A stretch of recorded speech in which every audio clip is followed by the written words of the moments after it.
Honorable Minister Odovescu, Your Excellencies, distinguished members of the Diplomatic Corps, dear guests, on behalf of the Board of Directors of the National Bank of Romania, it is my pleasure to welcome you here in the headquarters of the National Bank of Romania. I wish to congratulate the Romanian Ministry of Foreign Affairs for their initiative to organize this anniversary conference. Romania in NATO, 20 years of security and Euro-Atlantic values.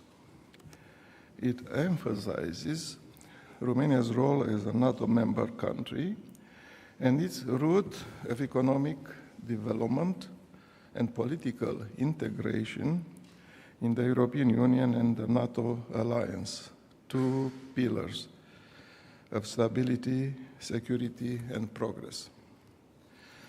NATO celebrated on April 4th, 75 years since it was founded, and the founding members signed the North Atlantic Treaty. April has a special significance also for the National Bank of Romania.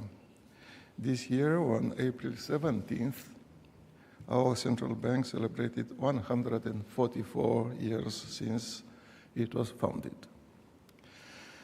Romania is privileged to be a full member of NATO, aligned in vision and in spirit to the Euro-Atlantic values of democracy, freedom, human rights, and the rule of law in the current global challenging context. We do remember the NATO summit in Prague in November 2002, when our country was invited to join the North Atlantic Alliance. And the day the Romania became an official NATO member by depositing the ratification instruments to the US Department of State on March 29th, the year 2004. Romania's valued political, conceptual, practical, and operational contributions to NATO are clearly reflected in its long-standing engagements. The 20-year anniversary of Romania's membership to NATO testifies to a strong unitary message regarding Romania's European and Euro-Atlantic identity. Now, in recognition of the Romanian special role as a committed NATO member country, under the theme 20 years since the Romanian accession to NATO, the National Bank of Romania issued today, April 29th, a celebratory silver coin with a face value of 10 RON, weighing 31.1 grams, as well as a copper tombac coin with a face value of 1 RON, weighing 23.5 grams. The observer of the coins depicts the Romanian institutions that ratified the accession treaty, the Palace of the Parliament, the Romanian Parliament, the inscription Romania in the circular arc, the face value 10 for the silver coin and 1 for the copper tombac coin, and the year of issue 2024. The reverse of the coins has the NATO logo, the inscription in Romania, Aderarea României la NATO, and 2004, the year of Romanian accession to NATO. The maximum vintage of the silver and copper tombac coins are 5,000 coins each. Ladies and gentlemen, I will conclude my brief address. I'd like to thank you very much for your attention. I would like to invite Her Excellency, Mrs. Luminița Odovescu, Minister of Foreign Affairs, to take the floor. Thank you very much.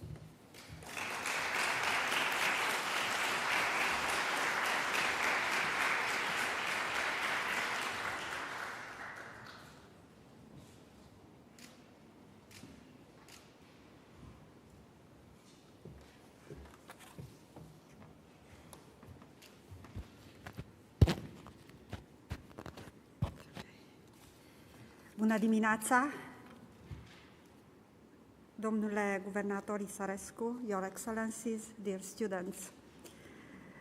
Thank you all for coming today in this magnificent venue to celebrate a milestone in our recent history, 20 years of Romania as a NATO ally. We owe a debt of gratitude to Governor Muguri Isarescu, to our colleagues from the National Bank, both for welcoming and joining us in marking this very important anniversary, as well as for launching the anniversary coin. Distinguished audience, this year bears special significance. We celebrate 2 decades since Romania became member of NATO, an organization gathering states who value liberty, democracy, and individual rights, and stands firm in defending them. In 2004, we took back our rightful place in a community of shared values after a really dark half of century of dictatorship. In display of anniversary in numbers easy to remember, this year we also celebrate 35 years since the fall of communism and the 75th anniversary since the founding of NATO.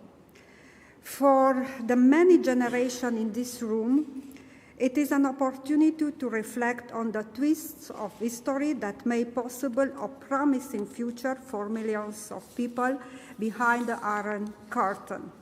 For other European nations, such as Finland or Sweden, to join NATO after neutrality.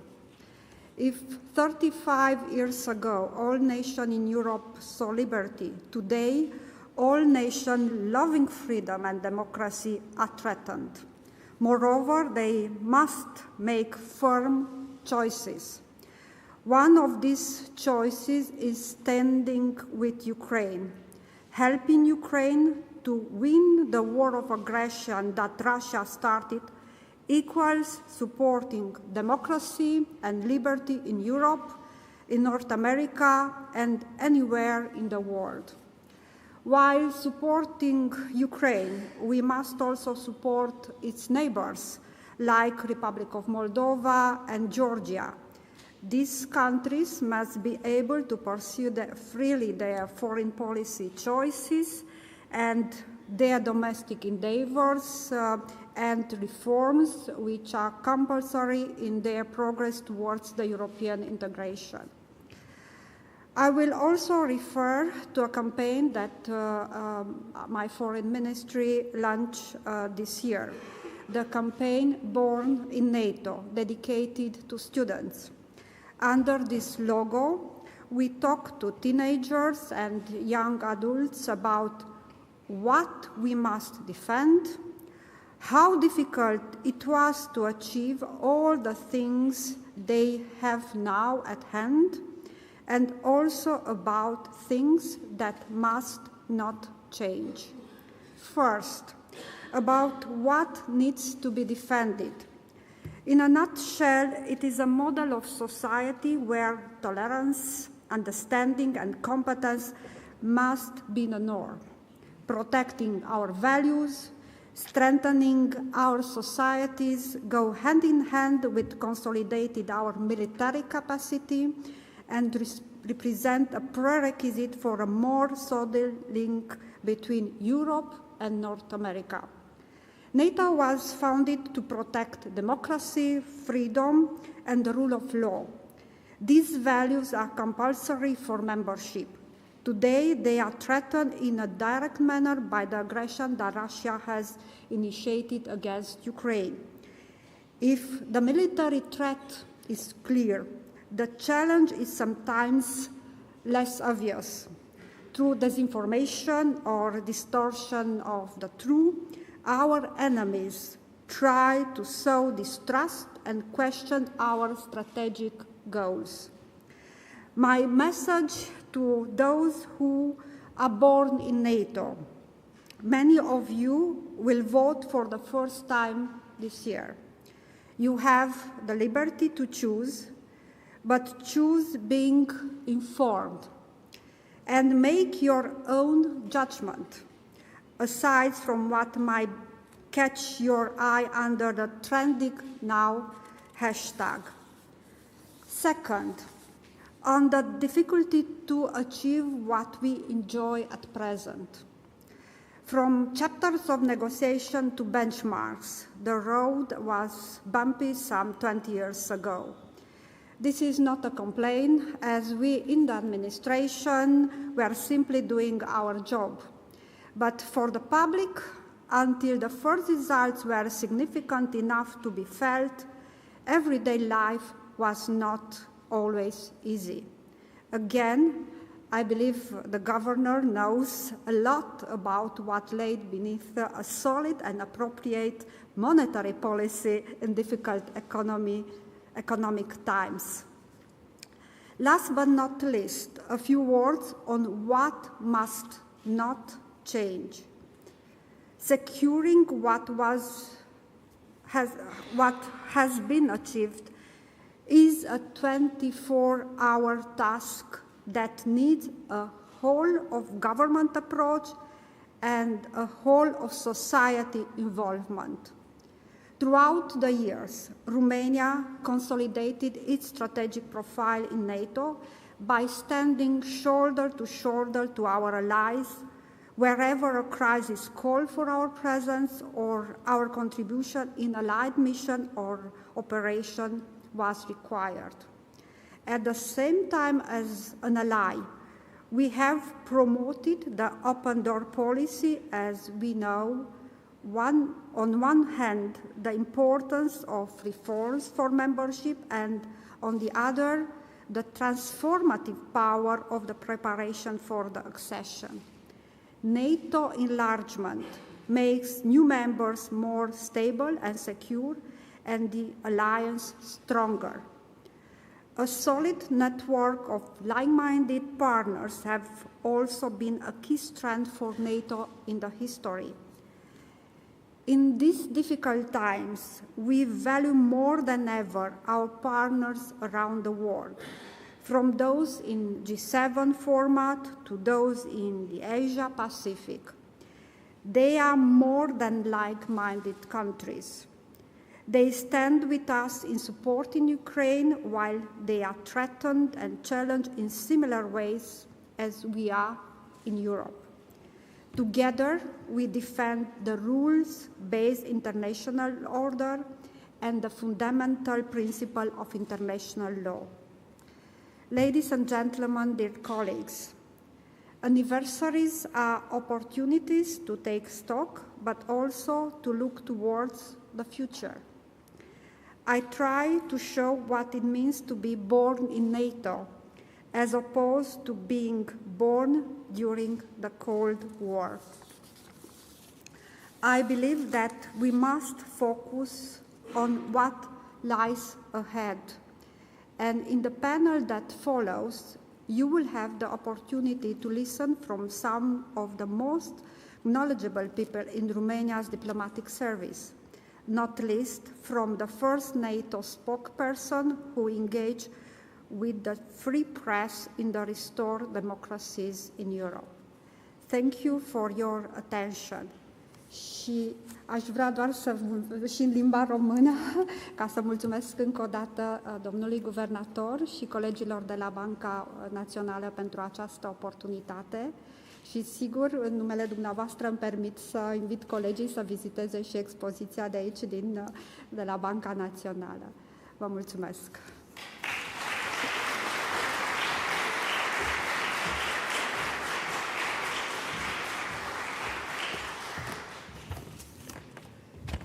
Mulțumesc, doamna ministru. Thank you, Minister.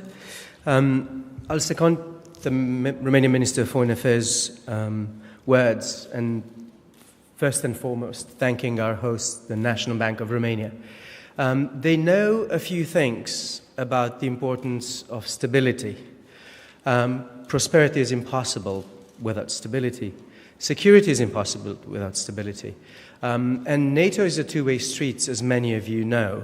The alliance is a defense alliance, a security alliance, but it's also a mutual security alliance, meaning that each of the members needs to be able first to ensure its own security and be able to provide for the security of its allies. That implies the sort of preparedness that the long track that the Minister of Foreign Affairs talked about it before membership. Ever since Romania has been a net contributor to the security of the region and the alliance, but all this was possible partly because the National Bank took Romania out of the hyperinflation of the 90s, that it took the necessary macroeconomic steps to allow for the sort of resources required by a stable contribution for national and allied security. So again, thanks to the National Bank for hosting us. The importance of security cannot be more underlined than the next two speakers that will join us via video link. First, Elina Valtonen, Minister of Foreign Affairs of Finland, followed by Tobias Billström, Minister of Foreign Affairs of Sweden, the alliance's two newest members. The reason they joined will be evident in both their addresses, but also in the conversation to follow after the short break afterwards. So without further ado, I'll require my colleagues from the technical... Everything's ready? Okay, thank you so much. Esteemed colleagues, distinguished guests, ministers, ladies and gentlemen, I would like to extend my warmest congratulations to Romania and Romanian people on the 20th anniversary of Romania's accession into NATO. While you have been in the alliance for 20 years, Finland has just started our second year in NATO, an alliance that is stronger than ever. Romania and Romanian soldiers have played a crucial role in NATO-led missions, exercises and operations, and in strengthening our posture on the entire eastern flank. The alliance that you joined 20 years ago has undergone many changes since then. During this time, NATO has come back to its roots, to deterrence and defense. The security environment in the Black Sea region changed dramatically already 10 years ago after Russia's illegal annexation of Crimean Peninsula. With the fully fledged Russian war of aggression in Ukraine, the situation has become even more severe. With Russia's invasion of Ukraine, the Finnish people decided it was time to join NATO. Support for the membership remains the highest in the alliance at around 8%. We also gladly welcome Sweden to the alliance. Finally, all Nordic countries have joined NATO. Finland fully embraces deterrence and collective defense. Finns, in high numbers, declare themselves willing and able to defend the entire NATO territory if need be. According to the latest polls, 75% of the Finnish population would be willing to defend a NATO ally. As an example of our 360-degree approach, Finland will participate in NATO's air shielding mission in Romania, Bulgaria, and the Black Sea this summer. We must keep in mind that deterrence is not only defense. Deterrence is the ability to signal that we are prepared for all kinds of crises and exceptional circumstances. Deterrence is sending a message to our adversaries that we are ready to act when needed, using both military and civilian measures. Deterrence is resolve. Together, we will keep doing what NATO has successfully done for the past 75 years, keep our allies safe from any threat from any direction. Together, we safeguard the freedom and security of over 1 billion citizens. Together, we are stronger than ever. My sincere thanks to Romania for hosting this important conference. I wish everyone a successful event. Thank you so much.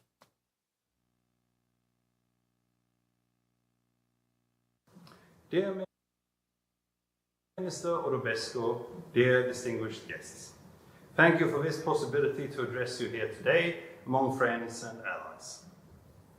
First of all, I would like to thank Romania and all allies that have supported our NATO accession and welcomed us as the 32nd ally. I would also like to congratulate Romania as well as Bulgaria, Estonia, Latvia, Lithuania, Slovakia and Slovenia on your 20th year anniversary as NATO allies. The core of a European security order is the right of every European state to choose its own security arrangements. NATO's open door policy, which Sweden fully supports, reflects this right. Just as Romania and others did 20 years ago, Sweden has exercised this invaluable right. Applying for NATO membership on May the 18th, 2 years ago, was a historic step, a paradigm shift for our country. With this decision, we left behind more than 2 centuries of military non-alignment and entered a new foreign and security policy identity.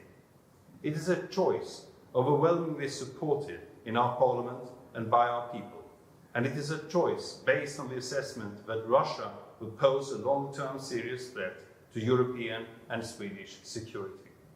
Russia's actions not only violate Ukraine's sovereignty and territorial integrity, but also threaten our common security.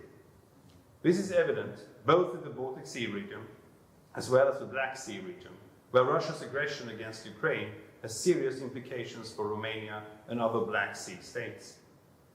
Unity and solidarity will be Sweden's guiding light as a NATO member.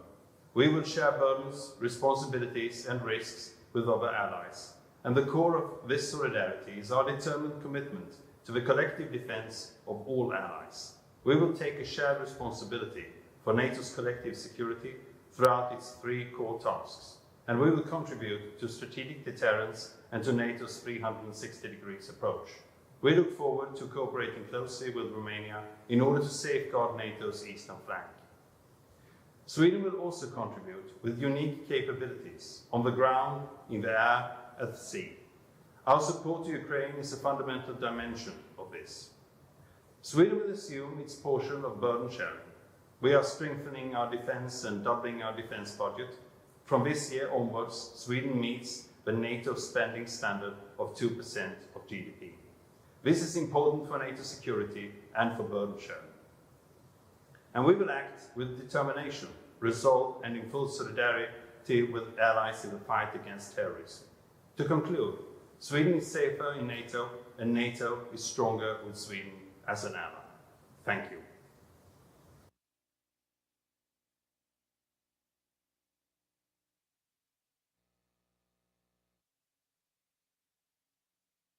Prosperity was mentioned. Romania's GDP trebled since Romania joined NATO. That's the concrete effect of that security umbrella that the Romanian minister, the Finnish minister, the Swedish minister referred to. It is telling that we're at the National Bank of Romania, since this is the only event in my memory that we're ahead of schedule. With that, thanking you all for your attention. The first official part of the opening of this conference concludes. We'll take a 20 minutes coffee break and then we'll return for more work and conversation with our colleagues, a conversation that will cover both how Romania got to be a member of the alliance, the circumstances of those times, how those changed, and what is the present situation of Romania as a full member of the alliance. So much looking forward to that conversation. Coffee is served. Thank you.